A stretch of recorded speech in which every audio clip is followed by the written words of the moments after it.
Birds of prey and owls have a long and interesting history, and I've already made numerous videos on this channel explaining the more popular and also the lesser known species. And after some further online research, it turns out there are many more interesting species that I can dedicate a video about. So, from a bizarre family of stilt-legged owls living on the Hawaiian Islands, to prehistoric vulture species known from exquisitely preserved remains dating from the Ice Age, here is yet another 10 extinct birds of prey and owls you've probably never heard of before.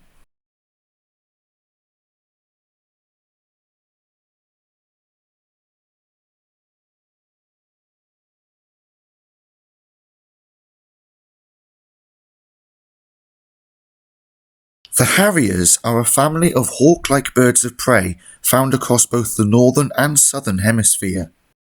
These medium-sized, day-flying raptors are typically elegant in build with long wings and tail feathers, and they have a characteristically buoyant, maneuverable flight style, usually hunting prey including smaller birds and mammals. In one of my previous videos, I covered the Isles' Harrier, possibly the best known and largest of all extinct species, which originally lived in New Zealand. There was, however, another extinct species of Harrier, albeit smaller in size, that was associated with an island ecosystem, though this species hails not from New Zealand, but from Hawaii. One of the few Harrier species known to be specialised for living in enclosed forested habitats, this was the wood harrier, also known as the mime harrier.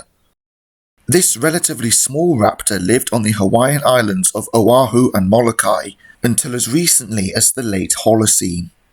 As its name suggests, the wood harrier was adapted for living in the enclosed forested habitats of these island ecosystems, which is quite different compared to most modern harrier species alive today, which typically live in more exposed habitats. For example, the hen harrier, found here in Britain and Europe, is most commonly associated living in open moorland habitats, often adjacent to mountainous areas. The slightly larger marsh harrier is more frequently observed in lowland areas, though they still seem to prefer relatively open wetland ecosystems as their preferred haunts. When compared to modern harrier species, the wood harrier was a small raptor, with even the smaller Hyde and Montagu's harriers alive today outsizing it. When species inhabiting an island are smaller than their continental relatives, this phenomenon is known as insular dwarfism, where restrictions in the environmental range of island habitats combined with a reduction in resources makes it advantageous for certain species to become smaller over time, which is the complete opposite of island gigantism, which was the case for the aforementioned Isles' harrier, which became an island giant. The wood harrier, with its relatively small body and short wings compared to modern harrier species, was well adapted for flying through its forested home, possibly resembling a true hawk or exhibitor more than a harrier in life. Before humans first arrived onto these islands, there were no mammals present in the ecosystem in which this raptor lived, and its diet consisted mostly of large insects and smaller birds, particularly species such as this Hawaiian honeycreeper. The extinction of the wood harrier is suspected to have been the result of numerous causes, including habitat degradation caused by human activity, along with the introduction of invasive species, notably the Pacific rat. Another potential contributing factor to the decline of this bird, along with other species, was the presence of avian diseases transmitted via mosquito bites. Eventually, as a tragic result of these environmental changes, the wood harrier eventually died out, one of the most recent extinctions on this list.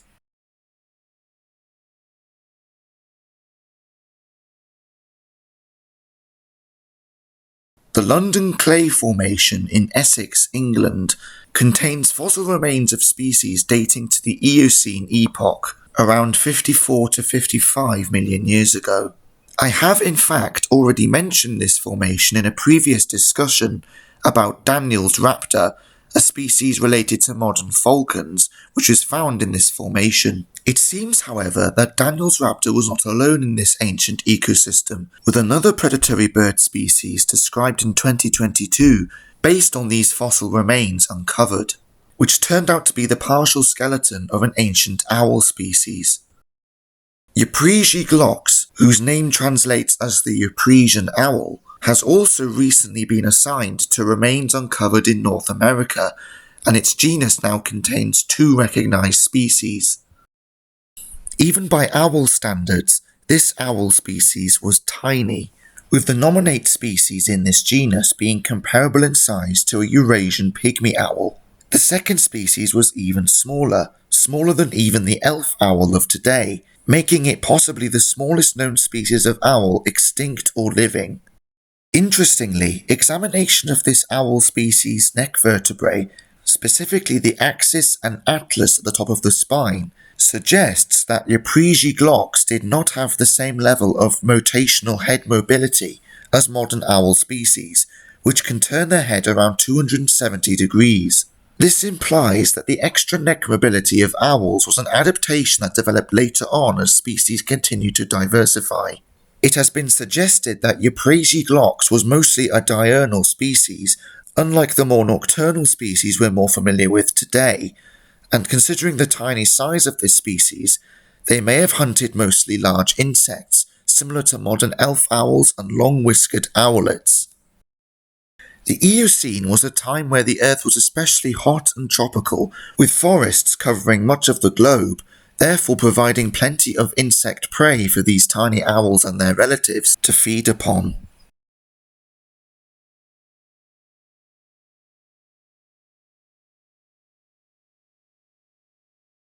The Messel Pit Formation in Germany is another fossil location I have mentioned before, for it is well known for exquisitely preserved fossils of extinct animals living during the Eocene epoch. One of these extinct species is yet another kind of falcon relative I've discussed beforehand, Raptor, and as was the case in the previous entry on this list, it turns out that this early falcon relative was not alone in this ancient ecosystem, for it too lived alongside an early species of prehistoric owl, known as Paleog. While not quite as small as the aforementioned Yupian, Paleog was still relatively small for an owl, comparable in size to the modern-day Eurasian little owl.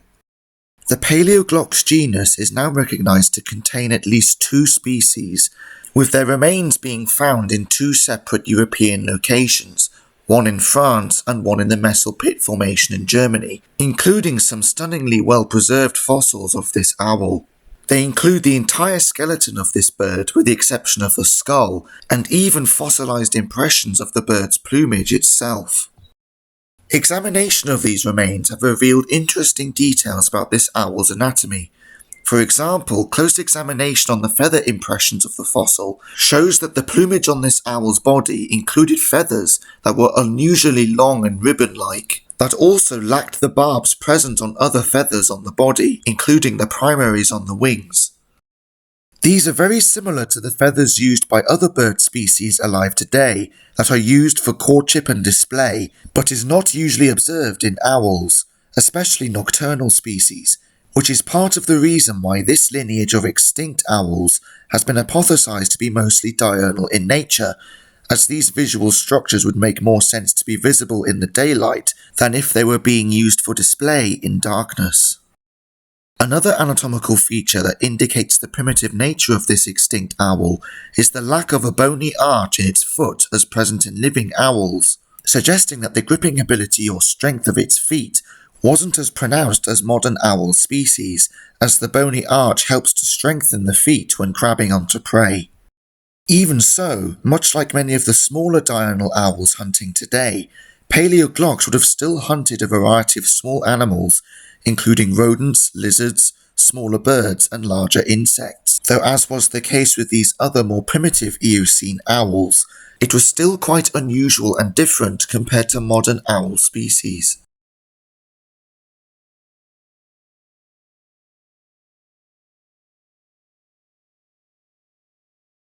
As we have covered with the previously mentioned Eocene owl species, there appears to be a common trend where some of the earliest known members in this lineage are tiny in size, being comparable to or even smaller than the smallest owls known today. This correlates to how many species in the wake of the non-avian dinosaurs' extinction were unusually small, along with the fact that at this time the Earth was heavily covered with forest, making it further advantageous to be smaller in stature, which applied to most vertebrate animals alive at this time. It may be quite surprising then that the next species on this list, which is another kind of owl, is not only the oldest known species of owl found in the fossil record so far, but is also much larger compared to the previously mentioned species on this list. Discovered in northwestern France, Beruornis is recognized as belonging to the taxonomic owl family known as Sophornithidae, translating as the wisdom birds. It lived as far back as the mid to late Paleocene epoch, approximately between 57 and 60 million years ago, between 6 and 9 million years after the death of the non-avian dinosaurs, though its kind may have persisted into the later Eocene. Beruornis completely dwarfed any of the previously mentioned early Eocene owls I've discussed before, being around the same size as a Eurasian eagle owl, which is one of the largest species of owls alive today, with the larger individuals having a wingspan over 2 meters across and weighing over 4 kilograms.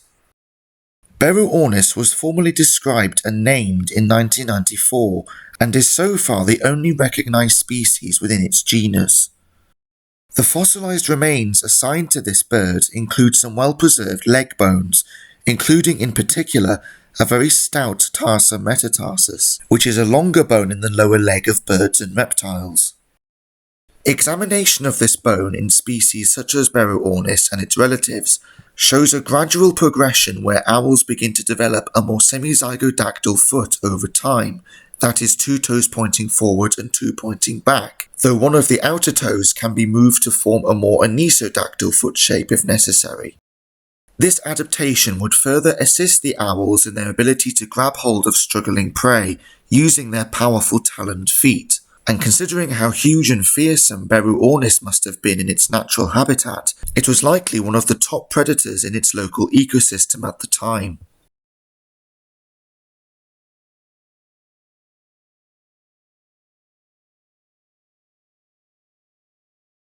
Located in the Sargasso Sea within the Atlantic Ocean, the archipelago of Bermuda has a land area of around 21 square miles. It has a tropical climate, having warm winters and hot summers, and over the centuries it has been known to inhabit a variety of different species, including numerous birds, though some of them are now sadly extinct. One of the most obscure and mysterious of these species is the so-called Bermuda Hawk, a bird of prey which was endemic to this island and was the sole member of its genus Bermutio. Although this extinct raptor has been referable to the subfamily known as the Butios, the exact taxonomic relationship this bird has with that group is still somewhat open for debate, likely due to the fact that fossil materials linked to this species are rare to say the least. Considerable size variation noted in these limited remains suggests sexual dimorphism as present in other birds of prey, and it has been suggested that this raptor may have been mostly a bird hunter, as fellow avians present on the island may have provided a suitable food source.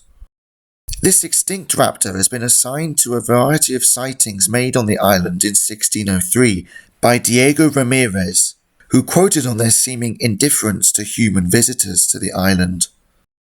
The species was said to be not present on the island in 1623, with Captain John Smith stating that there were only migrant raptors on Bermuda. The exact extinction date of the Bermuda hawk is not currently known, but it is assumed that they would have died out following the human settlement on the island in the 17th century, followed by hunting and the introduction of invasive species.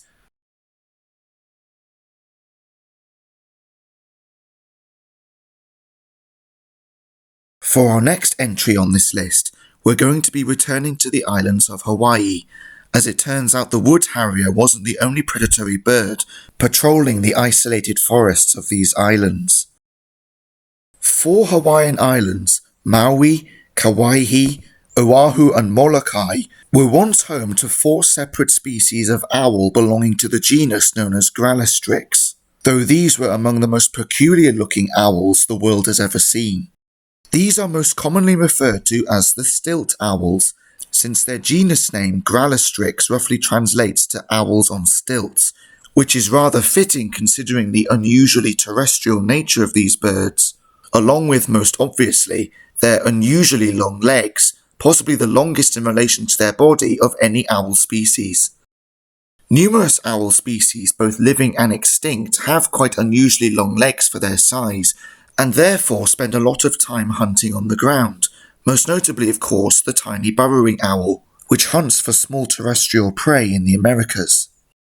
On the other end of the scale there is of course Ornimegalonyx, a monstrous species from the island of Cuba, which I've covered many times before, a gigantic and ferocious avian predator of large terrestrial quarry. In relation to their body size, the unusual-looking Hawaiian stilt owls may have had proportionally even longer legs than either of these species, and while they were nowhere near as large and as powerful as the infamous Ornimegalonyx, they could still get quite sizable by owl standards. The largest of the four species, the Molokai stilt owl, was around 60 centimeters tall, comparable to some larger species alive today, such as the Ural or Great Horned owls. These long and powerful legs were certainly well adapted for speedy walking or even running, and catching prey on or near the ground in thick undergrowth would have been an effective hunting technique amongst these owls. However, despite their unusually long legs and relatively short wings, the stilt owls were still capable of flying. Also, as a brief side note, you can't tell me that these owls don't look like Stolas from Hell of a Boss. Honestly, the resemblance is quite uncanny. Being well adapted for a terrestrial hunting lifestyle, the stilt owls likely utilized a hunting strategy including stalking through the forest floor and ambushing smaller prey with a quick pounce, seizing it in their taloned feet, including smaller birds such as the Hawaiian honeycreepers. There were other unusual species sharing the owl's habitat, for example the Molokai flightless ibis, which could grow over 1/2 meter long and would have probed through the undergrowth with its long curved beak, fulfilling a similar ecological niche to the New Zealand kiwi bird. Much of what we know about this unusual family of owls comes from subfossil remains discovered on each of these Hawaiian islands. None of these birds were ever seen alive and are presumed to have died out around some point in the later Holocene.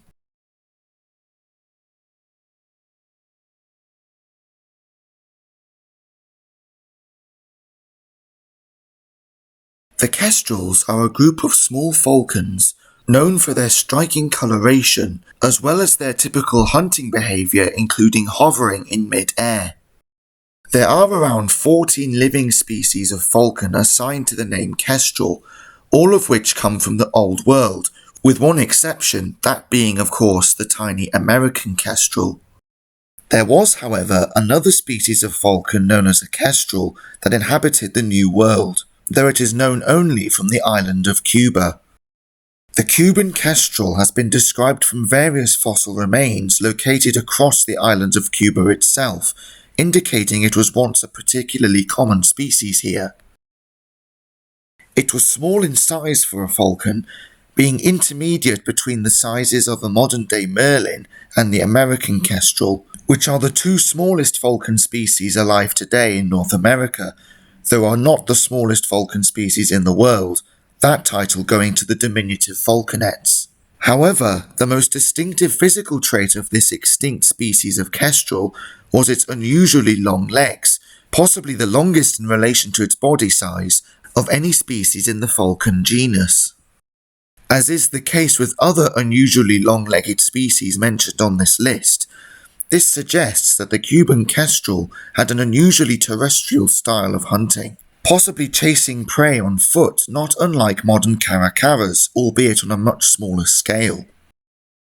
Modern species, including the aforementioned American kestrel, are pretty tenacious hunters themselves despite their small size, capturing small mammals and birds almost the same weight as themselves, as well as larger insects, and it can be assumed that the Cuban kestrel was likely quite similar except of course it captured more of its prey on the ground. And since there were no mammalian predators on the island at the time, with the exception of small insectivorous species, it is possible that the Cuban kestrel may have nested on the ground, or in rock crevices. It has been assumed that the terrestrial habits of this tiny falcon may have been its undoing, as when humans eventually arrived to the island of Cuba, this small raptor may have been vulnerable to their activities, including fires being spread by Paleo Indians at the time. It is uncertain of the exact date of this species' extinction, though it has been assumed that this falcon died out during the 17th century following the European colonization of the island.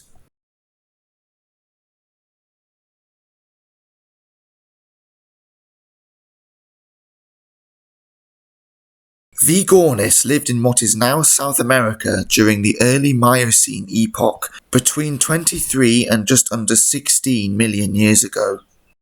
It is known from numerous fossilized material, and 3 species within this genus are currently recognized.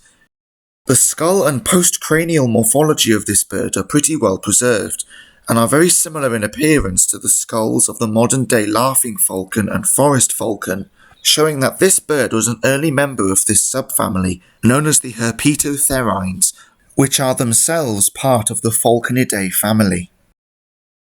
The Herpetotherinae subfamily contains 2 genera, the laughing falcon pictured here, and the forest falcons, both of which are now found in South America, and are basal to other falconid subfamilies, where they split off just over 30 million years ago. Although they are still part of the Falconiformes order, their habitat and appearance are quite different compared to what we typically think of when discussing more famous members of the falcon family. Based on the fossilized remains of this extinct species, it seems fairly certain that, anatomically speaking, Beruornis was physically very similar to the modern-day laughing and forest falcon species, adapted for living a very similar kind of lifestyle in a heavily forested ecosystem. Unlike most species of falcon, which are easily identifiable by their long pointed wings, rapid flight, and preference to flying in open spaces, these forest-dwelling falconids have proportionally shorter, more rounded wings and long tail feathers, giving them a flight style and aerial silhouette much more like that of true hawks or exhibitors. This means the forest falcons and the laughing falcon are better adapted for agile flight in thick cover, instead of outright speed and power in the open air, as is the case with other more famous falcon species. Like all diurnal birds of prey, forest falcons have exceptionally sharp vision for locating their quarry, and they also have surprisingly good hearing, albeit nowhere near to the same level as owls. These agile and resourceful hunters are capable of catching prey both on foot and on the wing, often launching surprise attacks and rapid pursuits on prey from a perching position, similar to how a goshawk or sparrowhawk might ambush its prey. They are known to hunt a wide range of species, including various mammals, reptiles including lizards and snakes, and, as seen in the case of this collared forest falcon, birds up to their own body size. Based on what we know about the life history of both forest falcons and the modern laughing falcon, it seems that Beruornis and its relatives likely lived a very similar lifestyle to these birds.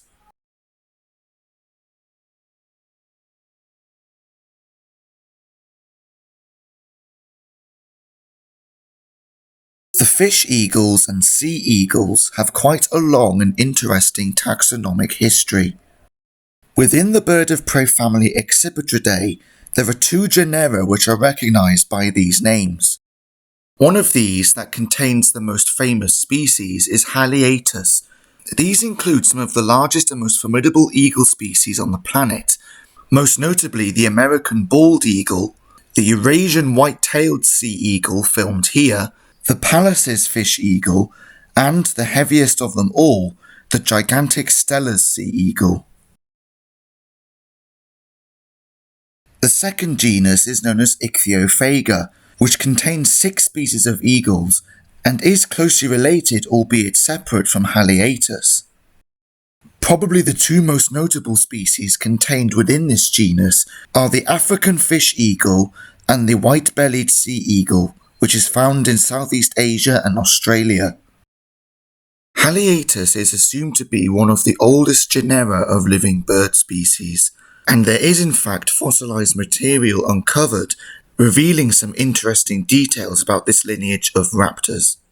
The Jebel Quatrani Formation is an Oligocene fossil deposit located in Egypt and dates to around 33 million years ago. A well-preserved tarso-metatarsus, or lower leg bone, has been recovered from this formation, and its general appearance and morphology is very much like that of modern sea eagles in the Haliaeetus genus, possibly representing one of the earliest known remains of a species within this genera. This genus of birds was definitely present and much more diverse by the Middle Miocene, between 12 and 16 million years ago. The taxonomic relationships of this genera compared to other members in the Accipitridae family is somewhat less clear, though they do have some physical similarity to larger Old World vulture species, as well as there being genetic evidence pointing them as closer relatives to kites and butios than true eagles or the genus Aquila.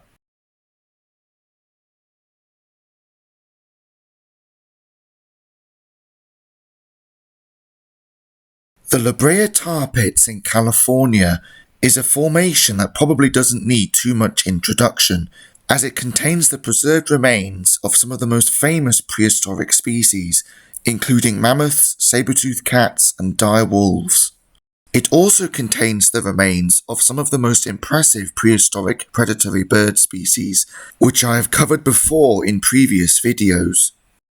These include the gigantic woodward's eagle, the immense teratorns, Ororistrix, the La Brea owl, and even an Ice Age variant of the iconic golden eagle, along with numerous species still alive today.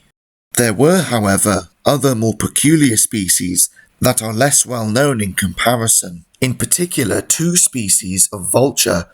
one of which is Neophrontops, or simply referred to as the American neophron, and the other is referred to as Neogyps, although it is also sometimes referred to as the errant eagle, for although it is still considered to be a species of vulture, it may have appeared more like an eagle in life. Both of these species are known from exquisitely well-preserved remains that have been recovered from the tar pits, with their skeletons remaining intact in stunning detail. Neither of these vultures are particularly impressive in terms of size in comparison to some of the previously mentioned species from this formation, but that is not necessarily what makes them so unique. What is unusual about these two species, however, is the fact that they are both Old World vultures, even though they clearly live in the Americas. Although both the Old World and New World vultures fulfill very similar ecological roles, they are in fact quite distinct, with the New World vultures believed to be closer to species like the cranes, and living of course in the New World, whereas the Old World vultures are believed to be closer to species such as the eagles, and live of course in the Old World. However, despite this being said, it turns out that earlier on in history, possibly when continents were slightly closer together than they are today, Old World vultures did in fact end up colonizing the New World, and were surprisingly widespread across North America in particular until around 11,000 years ago. The American neophron belonged to the vulture subfamily known as Chipetinae, which includes species such as the modern lammergeier, and the errant eagle, or Neogyps as it is referred to, is also believed to be a close relative of this subfamily, and may have also resembled the modern lammergeier in many ways, both in behaviour and appearance.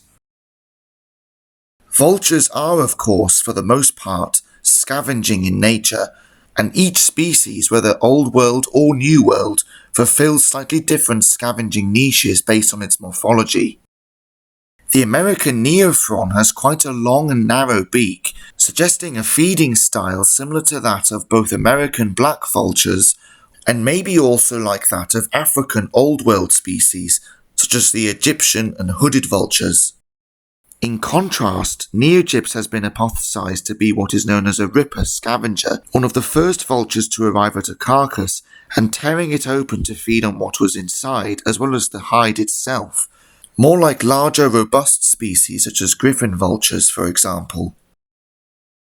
During the Pleistocene era, with so much megafauna to feed on and numerous predatory species with leftovers to pick at,